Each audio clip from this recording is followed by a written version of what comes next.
Welcome to What is Good, a podcast from the Texas Baptist Christian Life Commission, where we explore contemporary cultural issues through a biblical lens.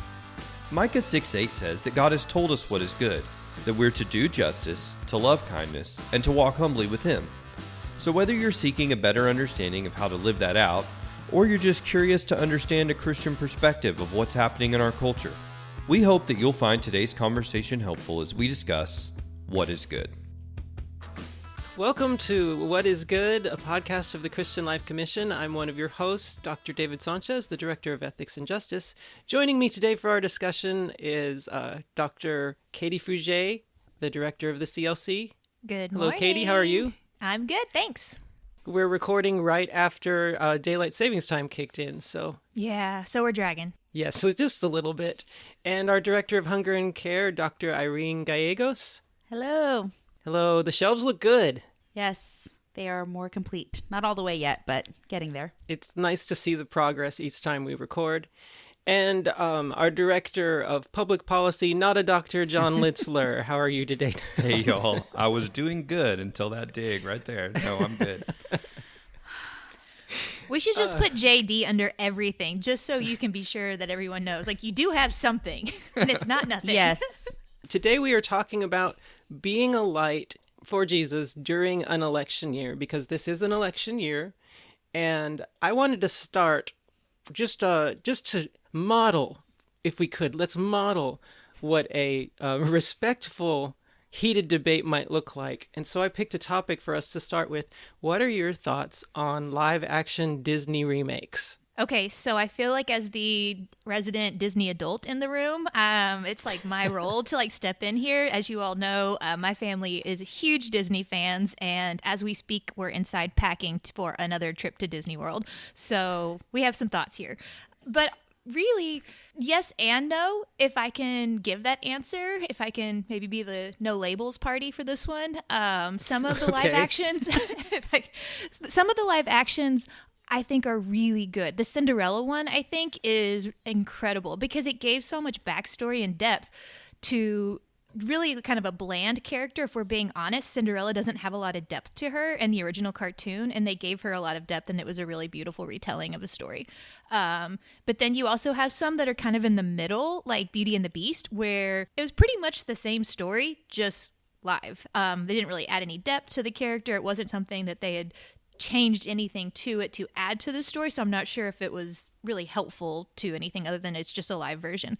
And then you have the creepy live action ones like Dumbo or Lady and the Tramp, and you're just like, why did you do that? Because that was such a beautiful thing and you just ruined my childhood. So that's my thoughts.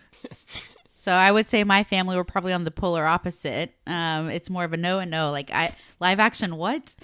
I don't even know if we'll make a Disney trip ever for our children. Maybe we're not much into Disney ourselves as parents. And I mean, we have two littles right now, and I don't know if it's being a boy mom, but they do have a corner on the princess market. Yeah.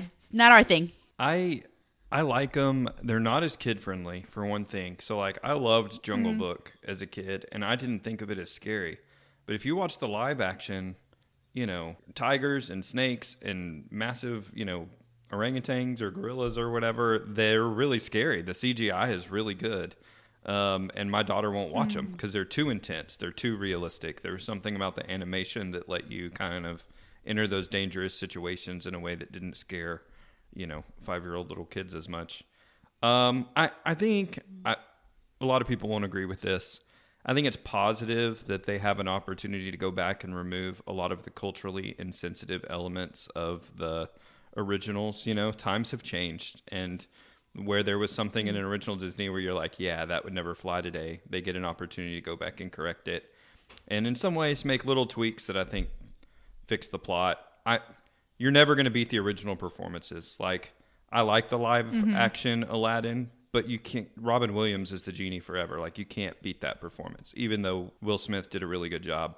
But they changed some little things. Like, in the original Aladdin, there's some stuff Aladdin does that's not consistent with his character, and the genie is almost serving as his conscience. And in the remake, in the live action, Aladdin is the good-hearted person deserves to enter the cave, and it's the genie who's kind of negatively influencing him to try to pretend to be something he's not and all that. I like those little tweaks. I think that's more accurate way to do the story. So there are some perks. I like that thoughtful answer. For me, what drives me nuts about them is usually the music. It's when they auto-tune a voice, or when they add a song that doesn't actually really fit the vibe, but they just do it to add a song because the person doing the voice is a great singer. Why? Why do you not have Will Smith rapping his songs? When he is a multi-Grammy winner. Don't make him do a poor, Robin Williams imitation for a song. And even at the credits, you hear a rap version of Never Had a Friend Like Me, and you're like, why didn't they use that one? So I'm very, very cynical towards basically every decision Disney makes, but I feel like, especially with the music, it really, really bothers me. But I do actually have to give a shout out, though. I do think that the music in the live action Beauty and the Beast is really well done. I think that's the exception to some of the live action ones. It's a beautiful soundtrack. I just have to say that. I don't think this is just my opinion based on my one kid, so who knows how everyone else feels. I don't think they will ever be beloved. I had a favorite Disney movie as a kid, and I would watch it over and over until the VHS tape wore out. My kid does not want to rewatch a live-action Disney movie over and over again. Like, if she can get through it once, then that's good enough for her. Like, she doesn't want to sit down and watch Beauty and the Beast 100 times, the live-action version anyway, like we did when we were kids. So Interesting. Well, we'll end more on Katie's positive note because I'm, again, wanting to debate even the music in that movie. Hey, let's pat ourselves on the back because we didn't call each other names. We didn't, get into camps and start a rift within the CLC in the midst of this debate. Now, how many of you have seen the live-action Little Mermaid? I have not. I saw it in the theater with my oldest. Negative. Okay, so Katie, could you see anything in that movie specifically that would cause Christians to divide on Facebook? Well, there's the 16-year-old who thinks she knows better than her dad. There's some issues there. But other than that, no, probably not. So I found a group on Facebook, and it was called Christians Against the Little Mermaid, and then in parentheses, boycott Halle Bailey. Oh. Yes. Well, that's a thing. I've heard about that. Halle Bailey, just for those who don't know, is the African-American actress that they cast to be Ariel instead of the traditional white mermaid with red hair. Yes. And then there was another group that formed that was called Christians Against the Little Mermaid. There was another group called Christians Against the Little Mermaid, and then it had Halle Bailey, but it didn't say boycott, or it said boycott the actress Halle Bailey. And then there was another group that was just Christians for Halle Bailey as the Little Mermaid. So my question to you is... Did she say something controversial that we missed? It was just her being cast, and I'm not even going to extrapolate from there. All right. So my question is, what type of message are we as Christians sending to the world when this is how we as professed believers behave on social media towards each other? One of the immediate thoughts I had was just that, you see that divisive nature, and which goes against, what when we're called to unity, what in Scripture is very specific on, we're united in Christ. And so we can have the difference of opinions. But when we choose to be so, for lack of better words, just nasty about it, we're ugly about it. It really shows lack of spiritual maturity to say, I can share my disagreements and different opinion in a mature way, with respect and respect towards others. And so really at the end of the day, it's sad. Yes, it's very sad to demonstrate such a divisive nature. Yeah, I think it's really unfortunate. It does seem like there's a spirit of just that keyboard warrior, I can say what I want without consequences, ideology that's really infiltrated our Christian witness. And it's just been really detrimental. I think if you look over the last decade, even the impact social media has had on our Christian testimony, I don't think it's been for our betterment in any measurable way. I think just our trustworthiness, people's opinion of Christians and social media representation. I think if you looked at a graph, you just kind of see that steady decline going over the years. And I don't know why that is. It's interesting to me. I've never been one to be a keyboard warrior. I've always kind of been more like words have consequences, but it does seem that there's a spirit that just says I can say whatever I want, and there's really just put it out there in the ether, and there's no consequences for it. What we're seeing in reality is just this slow deterioration of just our witness to the world. Like, people just look at what people are saying out there, and they're just like, ugh, like I don't like that. Like, that's just really kind of weird and gross. And there's that pull away to where it's hard sometimes to even invite people into conversations about Christianity because of what they see Christians doing out there in forums like Facebook or social media, where people are just being ugly for the sake of being ugly, it seems. Katie has a way with words that I just love. She articulated what I was thinking in a much kinder way when she talked about the deterioration of our Christian witness. That was a beautiful way to say it, because when you asked what type of message are we sending to the world, my first thought was that we have no idea what it means to follow Jesus, which is a much harsher way of saying deteriorating our Christian witness. That's the message I think we send, is that we don't understand what it means to follow Jesus. Even just at like the root level of something as silly as a Disney movie, like, this is something that's special to us, a childhood memory, nostalgia, whatever. And so you want to change it or tinker it. You want to take away something precious to me. And it's about what matters to me and my childhood and what I care about. And now you're a threat to that. And that's not the way of Jesus. Like, the change being a threat is kind of, it's the way that the Jewish religious leaders thought. Jesus was the threat because he wanted to change things and include people who hadn't been included before. And so when we react that way, I think what the message we send into the world is we're acting a lot more like the religious leaders of Jesus' day than we are the people who followed Jesus in Jesus' day. Oh, I love that, John, because if I can even add, what message are we even sending to our fellow believers? I really think we're just causing each other to stumble, because you're creating another opportunity for people to just kind of sit there with their popcorn and read through the gossip and look at what people are saying and form opinions. And you might start even engaging in the gossip, maybe not becoming that keyboard warrior, but engaging in, did you see what so-and-so put? And did you see this? And it's just such an unhealthy environment, not only on display and that message that we're sending to the world, but also within the body. yeah. I think it's a really interesting observation, John, that you had of people seeing things as an innate attack against me. Like, you're taking something away from my childhood memory, using the Disney example. That's such a me-centric way of viewing things. And I think we see that over and over again. And we've lost the ability to see nuance or even just give people the benefit of a doubt. Like, maybe they changed something about the story to make it a better story. And just to pull it back to David's original example, they recast the Little Mermaid to take place in the Caribbean. And so it would make a lot of contextual sense to have a mermaid who it looks like she does in that context. And the story makes a lot of sense then. And I don't think it was a nefarious, like, let's go woke. It's just, let's put a cool mermaid who's from the Caribbean in the setting. So sometimes I think we just read into that, like you said, that attack on myself. Like, it's a very me-centric way of viewing things. It's that lens that we're interpreting it. Well, as you guys several times brought up the phrase, this is not what it looks like to follow Jesus.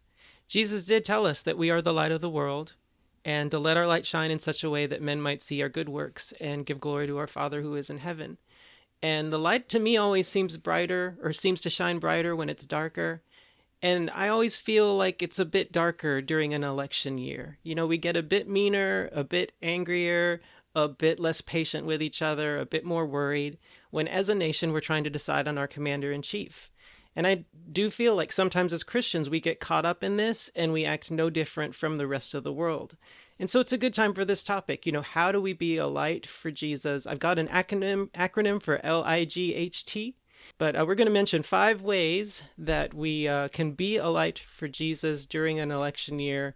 And we're taking these from the Sermon on the Mount. Are y'all ready? I'm Let's excited. do it. That was weak. Let's try again. Hey, it's Are y'all Daylight ready? Savings Monday. I don't even, as soon as I asked that question, I was like, why did I even ask? All right. Leaving that in too. L, love your enemies. Matthew 5, verses 43 through 45 says, "You've heard that it was said, 'You shall love your neighbor and hate your enemy.' But I say to you, love your enemy and pray for those who persecute you, so that you may be sons of your Father who is in heaven. For he makes the sun rise on the evil and the good, and sends rain on the just and the unjust." So my first question off of this is, what does loving our so-called political opponents look like? The very first thing I thought of was just following Jesus' own example of having people of different backgrounds in your inner circle, like actually having human relationships with other people. I was listening to a podcast just this weekend that pointed out that Jesus, even in the disciples, had a whole host of political spectrums where you had zealots and tax collectors and everything in between. And that was intentional, that he was bringing in this diverse group and had very intimate relationships with all of them in a meaningful way. And that is a strategic way that we can have those relationships with, quote unquote, our enemy, political enemy, maybe. I think it's helpful to remember who the enemy actually is. I love that we read the scripture about loving your enemies, and then David couldn't even bring himself to call political opponents enemies. He called them political opponents because they're not really the enemy, right? I mean, there's a joke around the Capitol, in the House, someone's called a Democrat a Republican's enemy. But there was another House member, and the Republicans said, "No, they're the opposition party. The enemy's over in the Senate." And really, neither of them are enemies. They're Texans, they're lawmakers. We have so much more in common than we have that divides us, and so we can disagree about a political stance, but that doesn't make that person my enemy. Like, we're fellow human beings, we're fellow Americans, we're fellow Texans, we're whatever. But what does it look like to love them? We're told by Christ in that passage, it's to pray for them. I think that's what it looks like to love them, is to pray for your enemies and pray for those who would persecute you for whatever reason. And I don't mean that in unfortunately, it's kind of become like a sarcastic when it comes to praying for the president. If it's a president that's not your political party that you don't like, well, pray they find Jesus and stop ruining our country. That's not a sincere prayer. That's not what we're talking about. We're talking about genuinely praying for those who you disagree with politically. And John, you also take it upon yourself. Like, I remember you saying that one of the things you're most excited about when you visit representatives in the House and Senate at the state capitol is getting to pray for them, whether you're going to support the bill that they're promoting or argue against it with them and tell them why you're against it. Yeah, I absolutely pray for them. Sometimes I get to pray with them, which is wonderful. That's so cool. I would say listening and serving. I mean, we're called to do that regardless. And so going along with the lines of what harm does that do just to listen? You're not agreeing. You're not. And so I think in that sometimes what's the tangible way, what's that actionable way of showing that love is listening. Listening to what they have to say, and doesn't mean you have to speak against, but simply listening, I think, is a easy way. Well, easier said than done, but a way that you can demonstrate love. I love all of those answers, but I want to throw something else out there, and that's that what we see modeled right now is a lot of name calling. Mm-hmm. And it almost seems like you have to do the name calling to show how serious you are about a particular policy or how much you are against someone who has a policy that you don't support. And we see it on both sides. So I'm really not picking either side here to pick on. But, Jesus also had something to say about that just a little bit earlier in the Sermon on the Mount in 5:21 and 22. He said, "You've heard that it was said of old, 'You shall not murder, for whoever murders will be liable to judgment.' But I say to you that everyone who's angry with his brother is liable to judgment. Whoever insults his brother will be liable to the council, and whoever says 'you fool' will be liable to the hell of fire." Now, I just copy and pasted that. Those are not my words. Those are Jesus' actual words. And my question is, as Christians, how seriously should we take that? Because we tend to excuse our rhetoric when we say it's for a good cause. I take it incredibly seriously. I don't always do the best, but I try very carefully to measure my words when talking about someone that I disagree with. And I don't know what the modern day equivalent is of calling someone you fool. But I do my best to So many. I do my best to avoid that language. And what helps me, and we've talked about this a bit on some of the other episodes, and will continue to, is reminding myself that whoever I'm talking about is made in the image of God. Mm-hmm. And I think part of the reason that Christ has such harsh words for, calling someone a fool or other derisive words, it's because it's not an insult against that person. It feels like it's an insult against that person. It's an insult against God, the Creator, who made that person beautifully and wonderfully, to say, you're subhuman, you're trash. God does not create trash. And so I try to remind myself of that personally and try to make sure, I think it's hard. I think we live in a climate where if you degrade people get excited that someone's saying what they think. That's what I hear people say is, well, they're just saying what I've been thinking.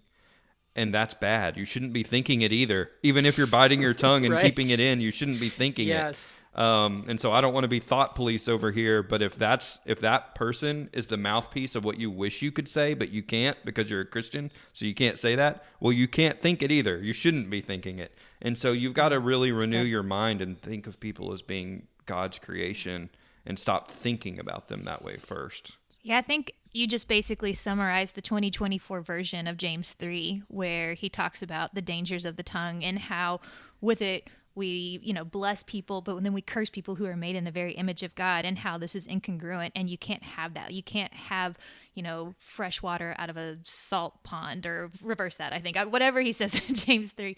But just this idea that you can't do that this is not consistent fruit of someone who professes Christ. It dehumanizes, it curses the image of God that people are made with innately, and it's not becoming of people who follow Christ at all. I think one other thing subtly that the name calling does is, in dehumanizing a person, it also puts them in a specific category where now I've summed you up as less than, but I've also summed you up in the sense that I've judged you. I know everything about you now because you are this term. And a lot of our terms aren't saying you fool, but a lot of our terms are shoving you to a corner or shoving you to the opposite side. And it's just showing how we are so quick to judge. All right, so what does the I mean in light? I is inspect your own eye. Matthew 7:1-5 says, judge not, that you will not be judged, for with the same judgment you pronounce, you will be judged. We do see that happening. And with the measure you use, it will be measured to you. Why do you see the speck that's in your brother's eye and do not notice the log that's in your own eye? Or how can you say to your brother, let me take the speck out of your eye, when there's a log in your own eye? You hypocrite. First take the log out of your own eye, and then you will see clearly to take the speck out of your brother's eye. I feel like we just don't see this modeled. This type of posture towards people we disagree with. And so my question is just, what do you think it would look like for someone who is a believer, who also has a strong identification with their political party? And I'm not saying there's anything necessarily wrong with that. What do you think it would look like to have this posture?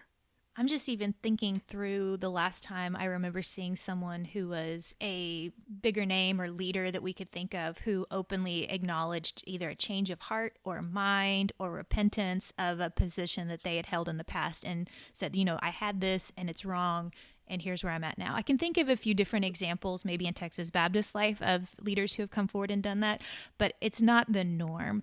Yeah, usually the norm is it's not as bad as what Senator so-and-so did, and if you spend as much time on policy X as you are worrying about me, we would have solved big issue. Exactly. So I wondered, if part of what that could look like is even just having people be open about when the Spirit has convicted them and they've changed their position on something, to be humble enough to say, I was wrong on this, and here's how I'm going to go forward.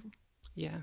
One of the things, I can't remember who first told it to me. I've heard it for several years, but one of the things I always encourage people when we're getting into big conversations about one political party being good and another being bad, which don't even get me started on the fact that we're stuck with only two political parties, but whatever, that one's all good and one's all bad, is, well, what's something that your party gets wrong? What's something that your party has an incorrect stance on or that you disagree with?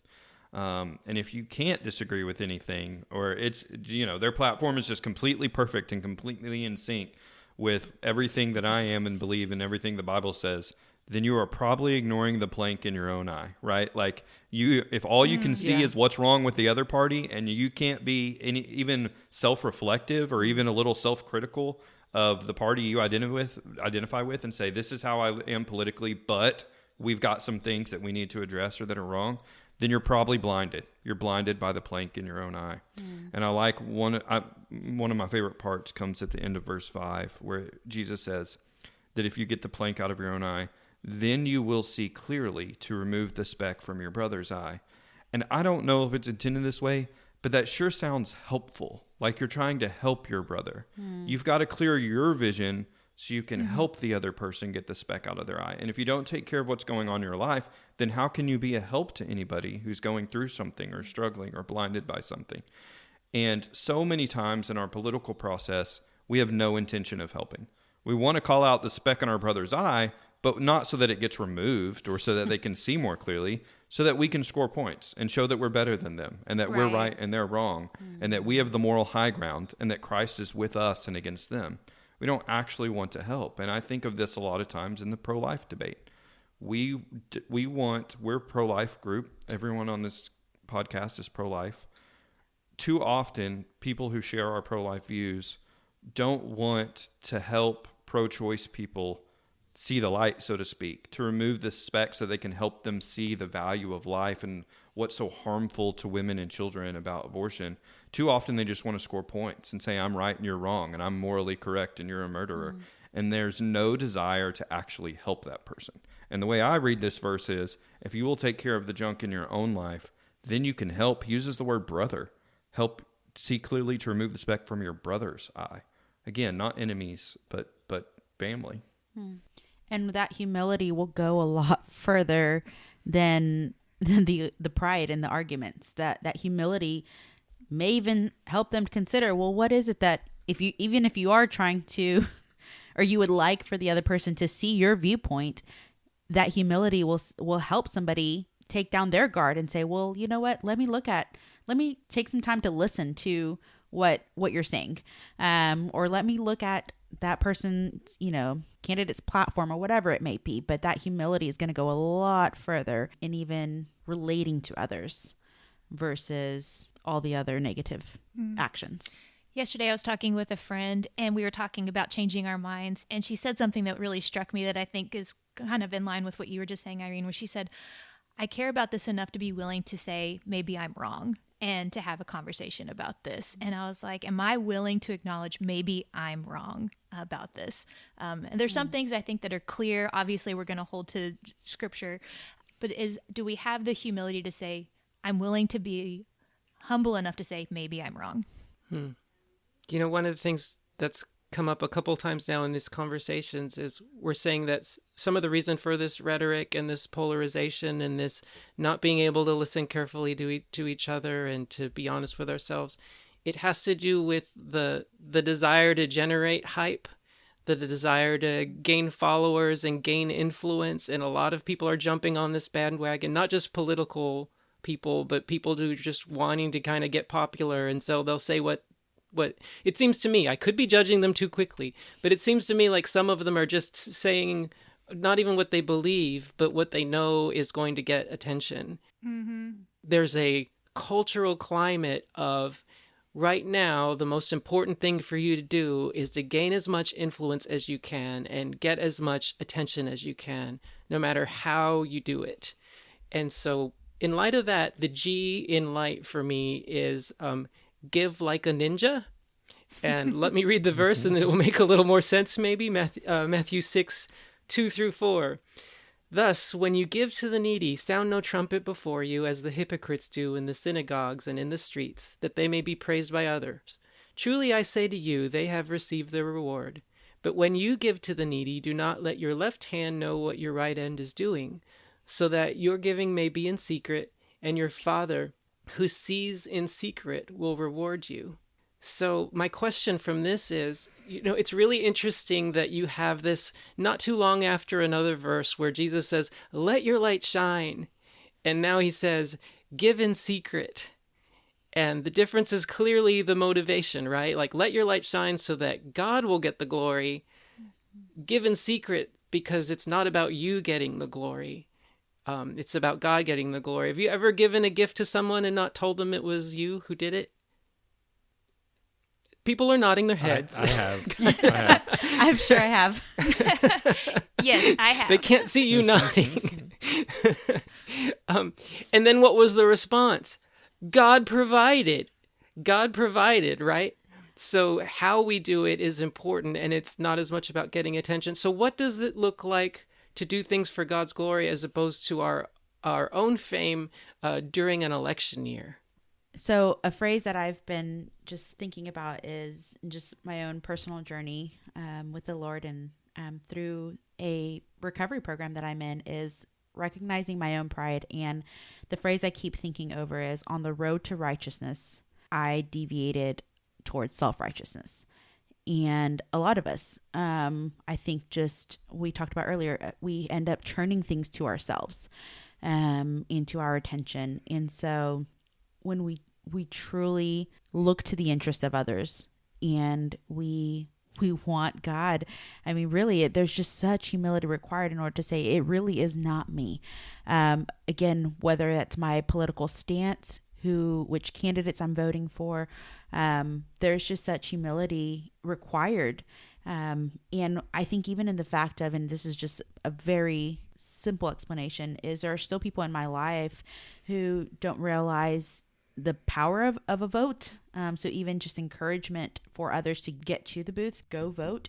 And even just education on, you can take your sample ballot with you, you can print it out, you can. So just even in that, I think that humility to serve others, there's just still things that we can do. And then if you take it on that larger scale for those who are candidates, well, yes, certainly there's a lot, the humility for candidates can go a long way, so that the fame isn't for themselves even. And I listen, actually, John, the book you recently posted, one of the books that you're reading for the week, and I listened to it on an audiobook. And in that the author mentioned how his father, during some election campaigns, lost, but even so, it, like the very next morning after a big loss, he woke up and made pancakes for their family, and it was kind of a typical morning, but it was because his focus was not, his joy was not found in the election. That was his job, but his main ministry, he kept his focus on the Lord. Wow, what a great example that even in an election campaign, you're a candidate, but yet not letting that infiltrate your home is a huge deal. And so I thought that was a really neat example of, again, he gave God the glory in even in that loss, not turning that fame inwards, and looking at it for himself. I think too, it's important to think about generosity extending beyond just financial giving. Frequently when we think about giving or use those terms, that's definitely a big piece to it, but it's not the only way people can be generous. We can be generous with our time. We can be generous with our words. We can be generous with our efforts.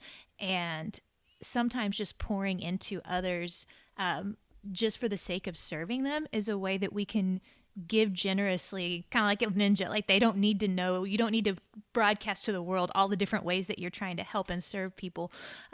Is my attention, is my effort wanting to help grow the kingdom of heaven on earth? And what does that look like in an election year? Maybe it looks like serving people. Maybe it is a financial support, but I don't think it's the only way we can serve and give, not just in an election year, but anytime. It's a challenge. It's a challenge because it is the opposite of the way our political process works, which is, as you already indicated, David, gather influence for myself, make my name great.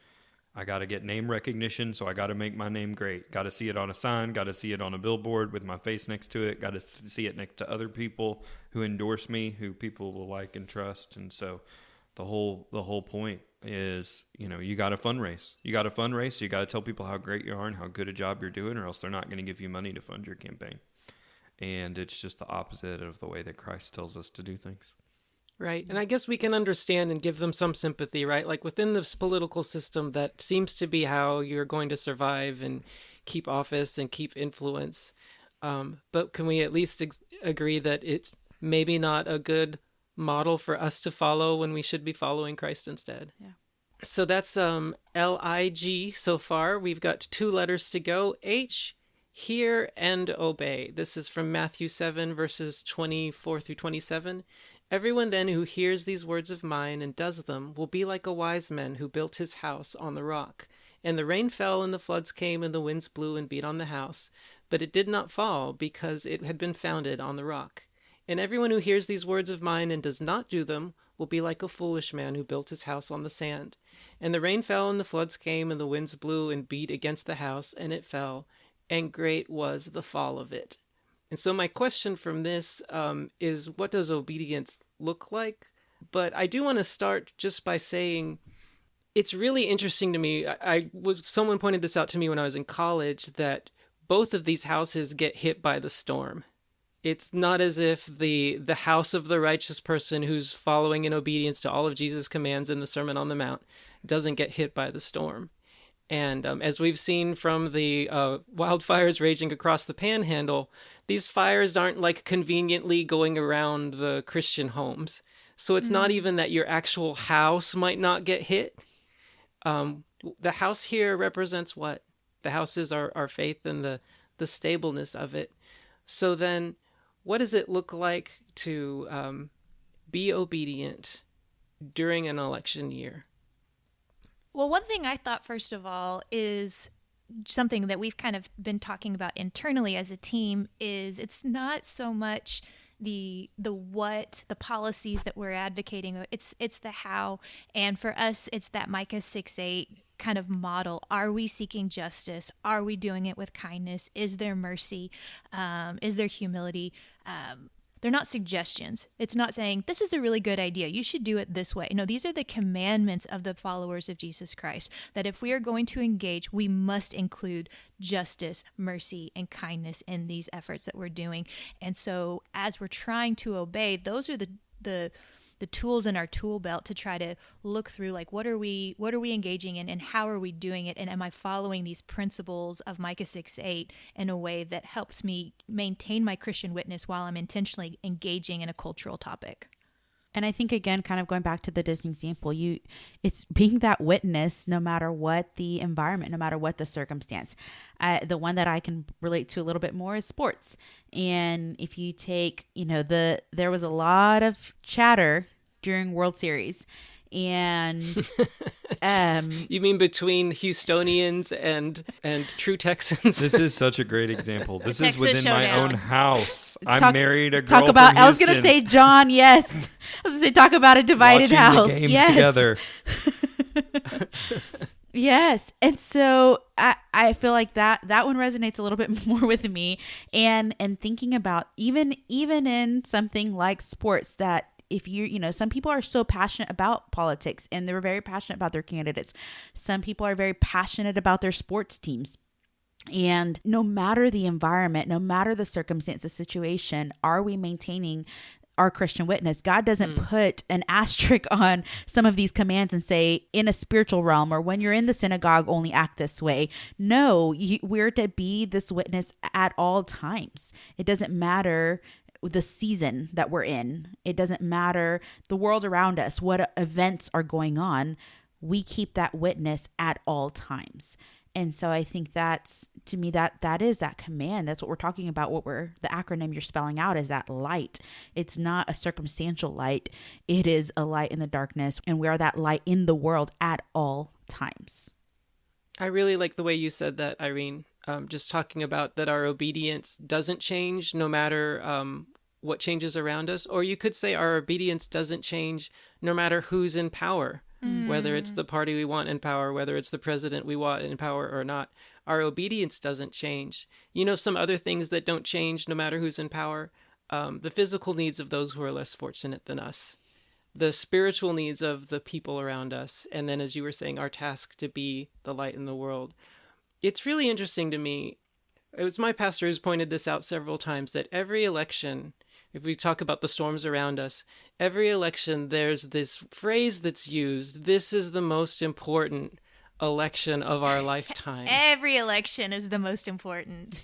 And I wonder, how is that possible? Like, are we just on this increasing slope, or has it really gone up and down? No, it's because my candidate's running this time.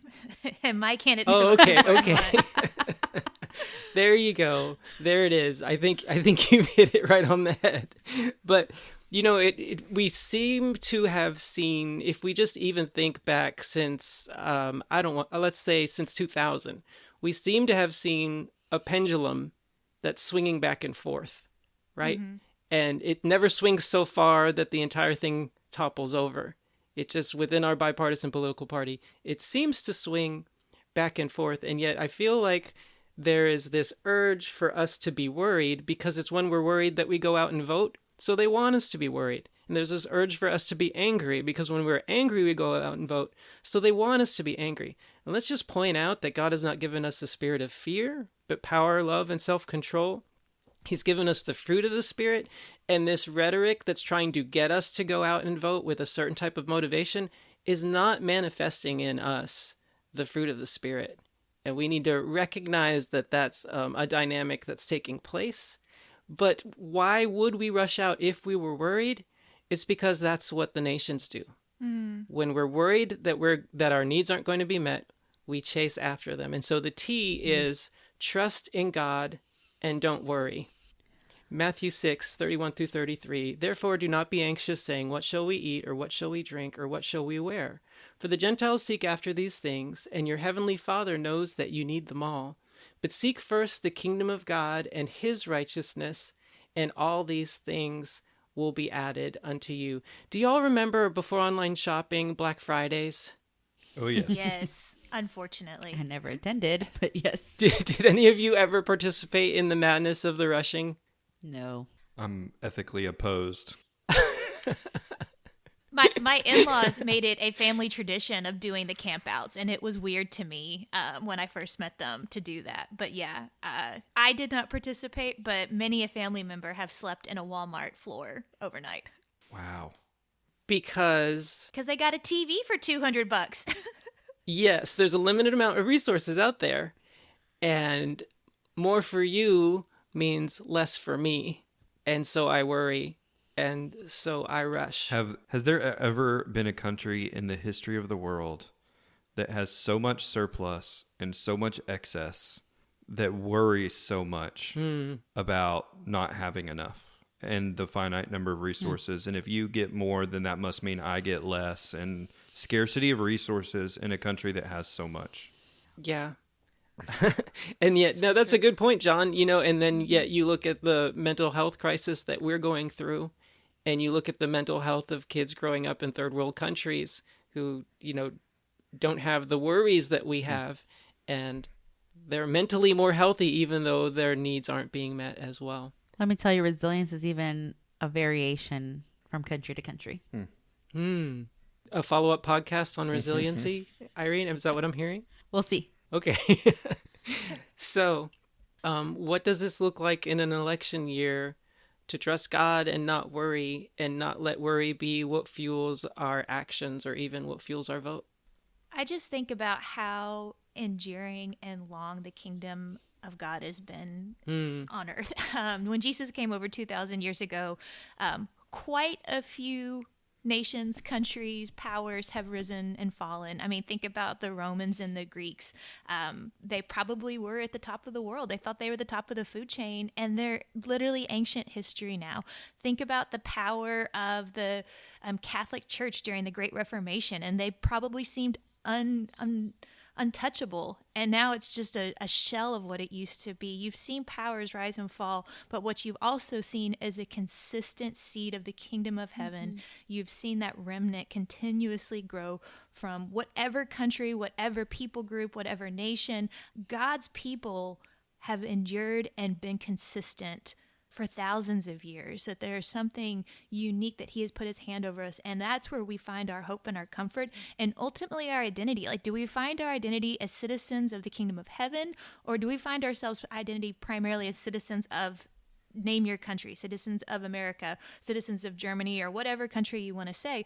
It's great to take pride in where we're coming from. We should vote. I want people to be involved. I love America. I think it's a great nation, but I also know that it is not greater than the kingdom of heaven, and that if my foundation, if my hope is on the survival of America, it's misplaced, because I'm called to be a citizen of heaven first and foremost. Period. I I think it's a really important consideration that you bring up, David, that and we've talked about this throughout, but I just want to kind of circle back around that we're called to care for more than just ourselves when we vote. Yeah. And that's really difficult because my tendency is to vote for the candidate that's best for me, that looks out for my concerns the best, right? And you can, absolutely you can, if certain candidate is promising a tax cut and you'll benefit from that, or if you have student loans and a candidate saying they're going to help student loans, forgive student loans, then that may affect you. And certainly I'm not saying you can't care about that. But going back to our original point with the Disney movie remakes, our tendency is to say, this is going to affect something I care about, something that matters to me, and how I feel about it. And if you change it, then I'm going to lose something. And when we vote, we have an opportunity to do what Christ calls us to do, which is care for others, care for the least of these, care for those who need it. And so I try not to think just about how my vote will affect me and my family, although I do think about that, but how it will affect others as well. And again, I'm sorry, as we talk about politics, to keep bringing up the controversy over pro-life and pro-choice. But I think people get this when they vote on a pro-life matter. For someone like me, my family's never going to get an abortion. And so I'm not thinking about myself and my family. I'm trying to think about others. And there are lots of examples from both parties on both sides where we try to think about others and the policy that would be best for others in our community who need it. But unfortunately, there are too many examples where we just think about preserving what we have and making sure no one else gets some, because then there's less for us. So good, John. I'm reminded of even our discussion on the gambling podcast episode. And one of the things we discussed there was just that perspective of not even considering how this might affect me, because we may not have that touch point. That gambling addiction may not be something that impacts our lives or even our circles, but looking at the greater picture and looking at the greater good for society and how this impacts people at large. And so that's such a good perspective to have when we're considering our vote and considering even advocacy. Yeah, and let's remember that regardless of the outcome of this next election, whether you're happy with it or not, whether your party wins or not, if you seek first God's kingdom and his righteousness, all these things will be added to you. If this next 4 years is 4 fat cows for you or 4 skinny cows for you, seek first the kingdom of God and his righteousness, and these things will be added unto you. So thank you guys so much for your discussion. As we now close, I just want to ask, what is good?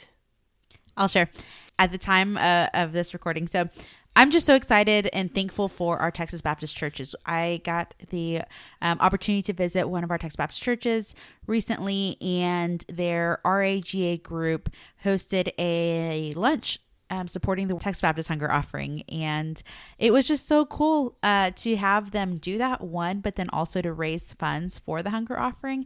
And they raised just over $400. It was $400.19. And so it was probably a 20-member church, but I am just so grateful for one, the thought of hosting a lunch to be able to support the Hunger Offering, and the fact that they were able to raise those funds was just so good. What generosity and compassion.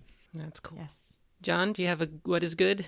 I do, and if I rolled my little rolling chair back here just a little bit, I can see what is good. It is Texas wildflowers, y'all. We have bluebonnets in our front yard.